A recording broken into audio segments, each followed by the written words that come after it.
আজকে হঠাৎ স্কুলে সেই পাশের রাস্তাটি দিয়ে হেঁটে যাচ্ছিলাম।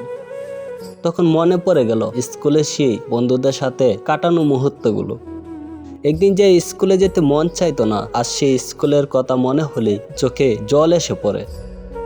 তখন বইয়ের বোঝা ছিল না, বোঝা ছিল না বোঝা সুখ।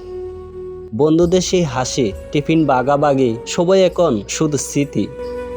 শেষ ঘন্টার পরে কেউ উঠতে চাইতো না টেবিল ছেড়ে। জানি না কেন সেদিন বুকটা ভারী লাগছিল। শিক্ষকের করা চোখ, বন্ধুদের দুষ্টামি সব রেখে আমরা বেরিয়ে এসেছিলাম, কিন্তু আর কোনোদিন ফিরে যাইনি। স্কুলটা আজও আছে, শুধু নেই সে আমরা। একই মাঠ, একই স্কুলের গেট, কিন্তু হারিয়ে গেছে আমাদের ছোট ছোট স্বপ্নগুলো। রেজাল্টের বই, পরীক্ষার টেনশন, সব মিলিয়ে ছিল জীবনের সবচেয়ে নির্ভেজাল সময়। আজ বড় হয়েছে ঠিকই, কিন্তু সেই দিনগুলো মতো শান্ত মন আর নেই। স্কুলের সেই শেষ দিনের বিদায়, হাসির আড়ালে লুকানো কান্না, সেদিন বুঝিনি এটাই ছিল জীবনের সবচেয়ে কঠিন বিদায়।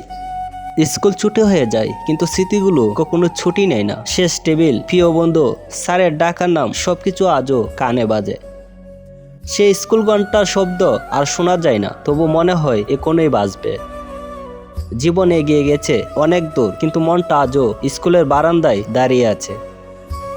বিদায়ের দিন কেউ কাঁদিনি, ভাবিনি এত কষ্ট হবে। আজ বুঝি স্কুল শুধু একটা জায়গা না, ওইটা ছিল আমাদের সাথে নির্ভেজাল সময়। খাতার পেছনে লেখা স্বপ্নগুলো, বন্ধুদের সাথে ভাগ করা টিফিন, আর টিফিনের ঘন্টার অপেক্ষা, সবই আজ স্মৃতি, কিন্তু বুক ভরা ভালোবাসা।